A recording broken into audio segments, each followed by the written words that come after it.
الحمد لله رب العالمين والصلاة والسلام على سيد الأنبياء والمرسلين وعلى آله وأصحابه أجمعين أما بعد السلام علیکم ورحمۃ اللہ وبرکاتہ۔ میرے پیارے بھائیوں اور بہنوں، آپ دیکھ رہے ہیں ترجمان الکتاب یوٹیوب چینل۔ آج ہم فضائل اعمال کے ایک اہم حصے فضائل قرآن کا آغاز کر رہے ہیں، اور اس ویڈیو میں ہم دو بڑی باتیں پڑھیں گے۔ نمبر 1، وجہ تالیف کیا ہے؟ قرآن کی فضیلتیں جمع کرنا کیوں ضروری تھا؟ نمبر 2، قرآن کی تلاوت کرتے وقت کن آداب کا خیال رکھنا چاہیے؟ یہ وہ باتیں ہیں جو اگر انسان سمجھ لے تو اس کی تلاوت میں کیفیت پیدا ہوتی ہے، دل میں خشوع آتا ہے اور قرآن سے محبت بڑھتی ہے۔ براہ کرم ویڈیو آخر تک دیکھیے گا تاکہ کوئی اہم نقطہ رہ نہ جائے۔ اب ہم کتاب فضائل قرآن سے پڑھنا شروع کرتے ہیں۔ بسم اللہ الرحمن الرحیم۔ الحمد للہ الذی خلق الانسان وعلمہ البیان وانزل له القرآن وجعله موعظة وشفاء وهدى ورحمة لذوي الإيمان لا ريب فيه ولم يجعل له عوجا وأنزله قيما حجة نورا لذوي الإيقان والصلاة والسلام الأتمان الأكملان على خير الخلائق من الإنس والجان الذي نور القلوب والقبور نوره ورحمة للعالمين ظهوره وعلى آله وصحبه الذين هم نجوم الهداية وناشر الفرقان وعلى من تبعهم بالإيمان وبعد، فيقول المفتقر إلى رحمة ربه الجليل عبده المدعو بزكريا بن يحيى بن إسماعيل. هذه العجالة 40 في فضائل القرآن ألفتها ممتثلا بأمر من إشارته حكم وطاعته غنم۔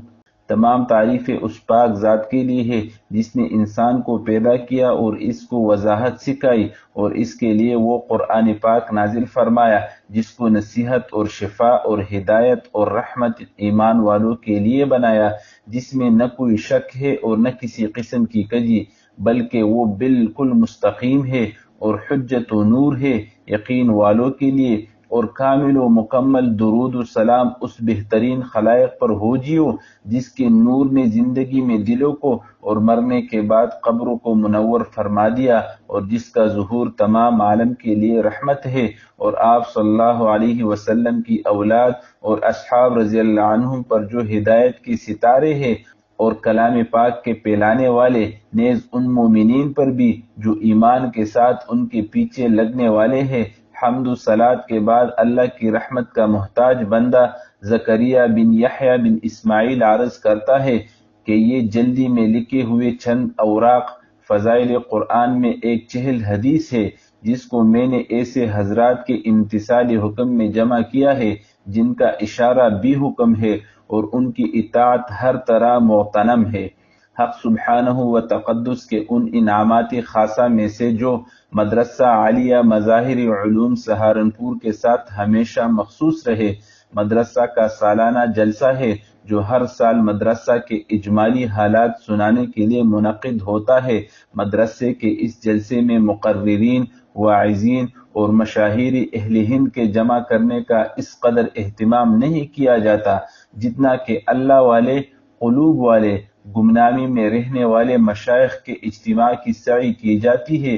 وہ زمانہ اگرچہ کچھ دور ہو گیا ہے جبکہ حجت الاسلام حضرت مولانا محمد قاسم صاحب نانوتوی قدس اللہ سرہ العزیز اور قطب الارشاد حضرت اقدس مولانا رشید احمد صاحب گنگوہی نور اللہ مرقدہ کی تشریف آوری حاضرین جلسہ کے قلوب کو منور فرمایا کرتی تھی، مگر وہ منظر ابھی آنکھوں سے زیادہ دور نہیں ہوا جبکہ ان مجددین اسلام اور شموسی ہدایت کے جانشین حضرت شیخ الہند رحمۃ اللہ علیہ، حضرت شاہ عبد الرحیم صاحب رحمۃ اللہ علیہ، حضرت مولانا خلیل احمد صاحب رحمۃ اللہ علیہ، حضرت مولانا اشرف علی صاحب نور اللہ مرقدہ مدرسہ کے سالانہ جلسہ میں مجتمع ہو کر مردہ قلوب کے لیے زندگی و نورانیت کے لیے چشمے جاری فرمایا کرتے تھے اور عشق کے پیاسوں کو سیراب فرماتے تھے۔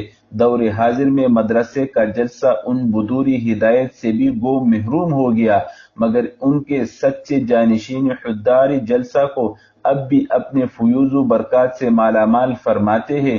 جو لوگ امسال جلسے میں شریک رہے ہیں وہ اس کے لیے شاہدی عدل ہے۔ آنکھوں والے برکات دیکھتے ہیں، لیکن ہم سے بے بصر بھی اتنا ضرور محسوس کرتے ہیں کہ کوئی بات ضرور ہے۔ مدرسہ کے سالانہ جلسہ میں اگر کوئی شخص شستہ تقاریر، زوردار لیکچروں کا طالب بن کر آئے تو شاید وہ اتنا مسرور نہ جائے جس قدر کے دوائے دل کا طالب کا مغار اور فیضیاب جائے گا۔ فللہ الحمد والمنت۔ اسی سلسلے میں سال رواں 27 ذی القعدہ 1348 ہجری کے جلسہ میں حضرت شاہ حافظ محمد یاسین نگینوی رحمۃ اللہ علیہ نے قدم رنجہ فرما کر اس سیاکار پر جس قدر شفقت و لطف کا مینہ برسایا، یہ نکارہ اس کے تشکر سے بھی قاصر ہے۔ ممدوح کے متعلق یہ معلوم ہو جانے کے بعد حضرت گنگوہی رحمۃ اللہ علیہ کے خلفاء میں سے ہے، پھر آپ کے اوصاف جلیلہ، یکسوئی، تقدس، مظہری انوار و برکات وغیرہ کے ذکر کی ضرورت نہیں رہتی۔ جلسہ سے فراغت کے بعد ممدوح جب مکان واپس تشریف لے گئے تو گرامی نامہ، مکرمت نامہ، عزت نامہ سے مجھے اس کا حکم فرمایا کہ فضائل قرآن میں 1 حدیث جمع کر کے اس کا ترجمہ خدمت میں پیش کروں، اور نیز یہ کہ اگر ممدوح کے حکم سے میں نے انحراف کیا تو وہ میرے جانشین شیخ اور مسیل والد چچا جان مولانا الحافظ الحاج مولوی محمد الیاس رحمۃ اللہ علیہ سے اپنے اس حکم کو مؤکد کرائیں گے، اور بہرحال یہ خدمت ممدوح کو مجھ جیسے ناکارہ ہی سے لینا ہے۔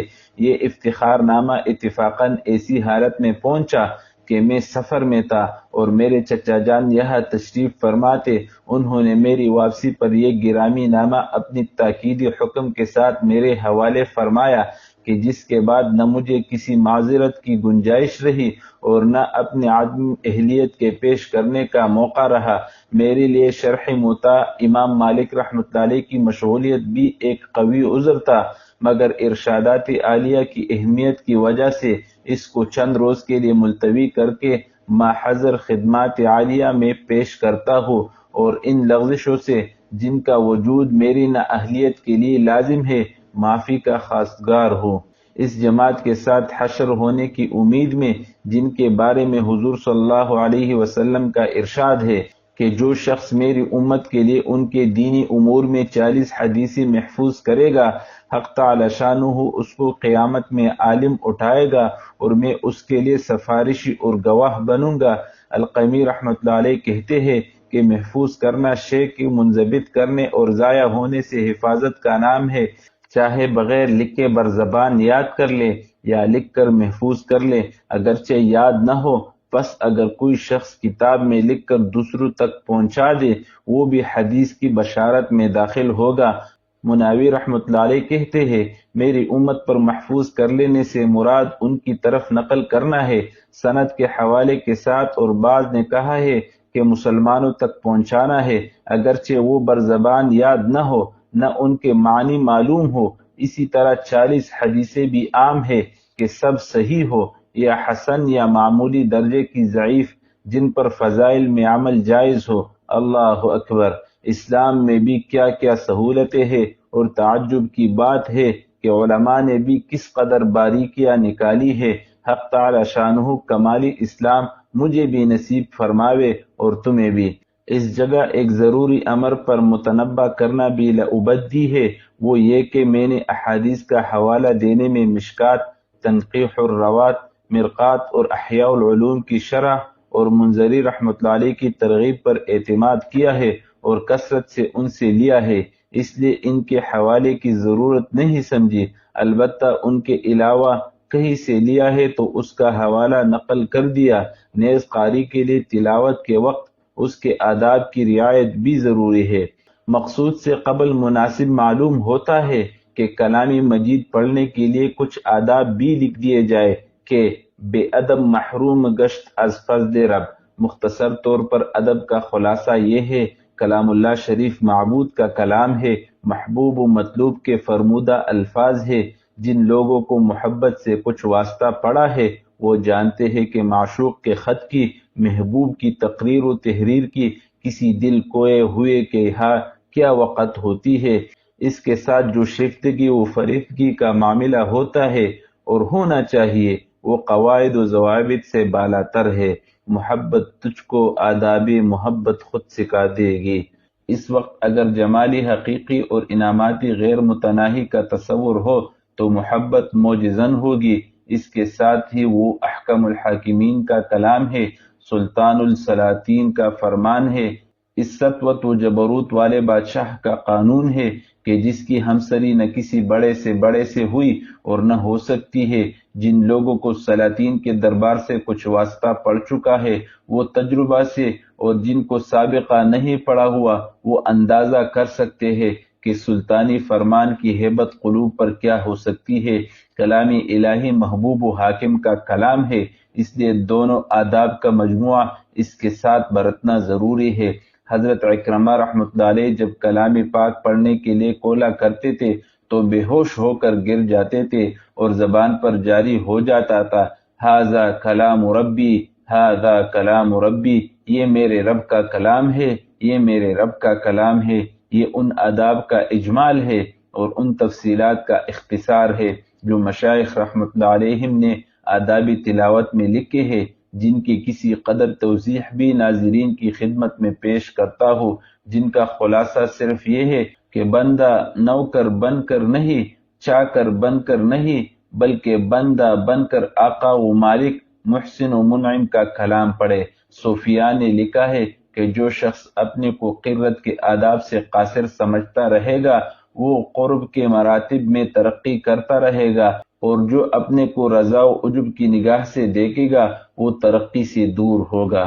آداب: مسواک اور وضو کے بعد کسی یکسوئی کی جگہ میں نہایت وقار اور تواضع کے ساتھ رو بقبلہ بیٹھے اور نہایت ہی حضور قلب اور خشوع کے ساتھ اس لطف سے جو اس وقت کے مناسب ہے اس طرح پڑھے کہ گویا خود حق سبحانہ وعز اسمہ کو کلام پاک سنا رہا ہے۔ اگر وہ معنی سمجھتا ہے تو تدبر و تفکر کے ساتھ آیات وعدہ رحمت پر دعائے مغفرت اور رحمت مانگے، اور آیات عذاب و وعید پر اللہ سے پناہ چاہے کہ اس کے سوا کوئی بھی چارہ ساز نہیں۔ آیت تنزیہ و تقدیس پر سبحان اللہ کہے، اور از خود تلاوت میں رونا نہ آوے تو بتکلف رونے کی سعی کرے۔ وَأَلَذُّ حَالَاتِ الْغَرَامِ لِمُغْرِمٍ شِكْوَ الْهَوَى بِالْمُدْمَعِ الْمُحْرَاقِ۔ ترجمہ: کسی عاشق کے لیے سب سے زیادہ لذت کی حالت یہ ہے کہ محبوب سے اس کا گلہ ہو رہا ہو، اس طرح کہ آنکھوں سے بارش ہو۔ پس اگر یاد کرنا مقصود نہ ہو تو پڑھنے میں جلدی نہ کرے، کلام پاک کو رحل یا تکیہ یا کسی اونچی جگہ پر رکھے، تلاوت کے درمیان میں کسی سے کلام نہ کرے۔ اگر کوئی ضرورت پیش ہی آ جاوے تو کلام پاک بند کر کے بات کرے اور پھر اس کے بعد اعوذ پڑھ کر دوبارہ شروع کرے۔ اگر مجمع میں لوگ اپنے اپنے کاروبار میں مشغول ہو تو آہستہ پڑھنا افضل ہے، ورنہ آواز سے پڑھنا اولیٰ ہے۔ مشائخ نے تلاوت کے 6 آداب ظاہری اور 6 باطنی ارشاد فرمائے ہیں۔ ظاہری آداب: اول، غایت احترام سے باوضو رو بقبلہ بیٹھے۔ دوم، پڑھنے میں جلدی نہ کرے، ترتیل و تجوید سے پڑھے۔ سوم، رونے کی سعی کرے چاہے بتکلف ہی کیوں نہ ہو۔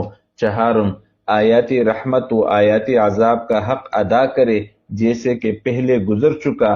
پنجم، اگر ریا کا احتمال ہو یا کسی دوسرے مسلمان کی تکلیف و حرج کا اندیشہ ہو تو آہستہ پڑھے، ورنہ آواز سے۔ ششم، خوش الحانی سے پڑھے کہ خوش الحانی سے کلام پاک پڑھنے کی بہت سی احادیث میں تاکید آئی ہے۔ باطنی آداب: اول، کلام پاک کی عظمت دل میں رکھے کہ کیسا عالی مرتبہ کلام ہے۔ دوم، حق سبحانہ و تقدس کی علوی شان اور رفعت و کبریائی کو دل میں رکھے جس کا کلام ہے۔ سوم، دل کو وساوس اور خطرات سے پاک رکھے۔ چہارم، معانی کا تدبر کرے اور لذت کے ساتھ پڑھے۔ حضور اکرم صلی اللہ علیہ وسلم نے ایک شب تمام رات اس آیت کو پڑھ کر گزار دی۔ ان تعذبهم فإنهم عبادك وإن تغفر لهم فإنك أنت العزيز الحكيم۔ سورہ مائدہ آیت 164۔ اے اللہ اگر تو ان کو عذاب دے تو یہ تیرے بندے ہیں، اور اگر مغفرت فرما دے تو عزت و حکمت والا ہے۔ سعید بن جبیر رحمۃ اللہ علیہ نے ایک رات اس آیت کو پڑھ کر صبح کر دی۔ وَامْتَازُوا الْيَوْمَ أَيُّهَا الْمُجْرِمُونَ، سورہ یاسین آیت 59۔ او مجرموں، آج قیامت کے دن فرمان برداروں سے الگ ہو جاؤ۔ پنجم، جن آیات کی تلاوت کر رہا ہے دل کو ان کے تابع بناوے، مثلا اگر آیت رحمت زبان پر ہے دل سرور محض بن جائے، اور آیت عذاب اگر آ گئی ہے تو دل لرز جائے۔ ششم، کانوں کو اس درجہ متوجہ بنا دے کہ گویا خود حق سبحانہ و تقدس کلام فرما رہے ہیں اور یہ سن رہا ہے۔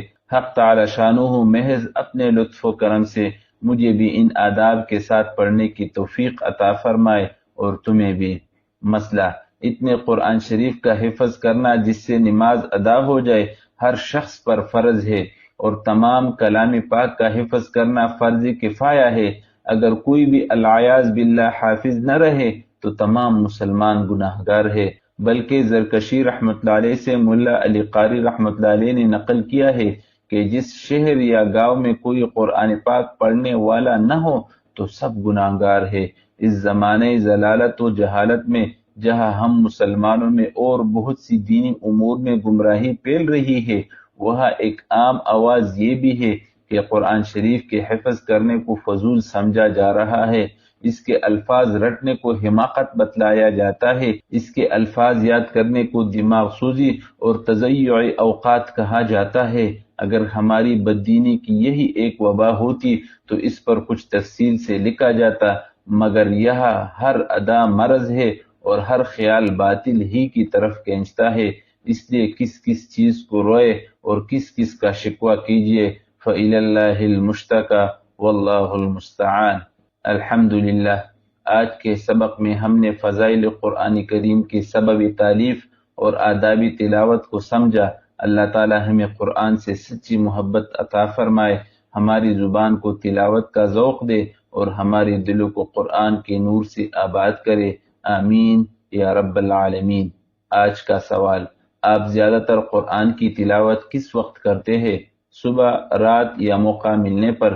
اپنا جواب کمنٹ میں ضرور لکھیے۔ اگر ویڈیو پسند آئی ہو تو لائک کرے، شیئر کرے اور کمنٹ کرے، اور ترجمان الکتاب چینل کو سبسکرائب کرنا ہرگز نہ بھولے تاکہ آگے فضائل قرآن کی احادیث آپ تک سب سے پہلے پہنچے۔ جزاکم اللہ خیرہ، والسلام علیکم ورحمۃ اللہ وبرکاتہ۔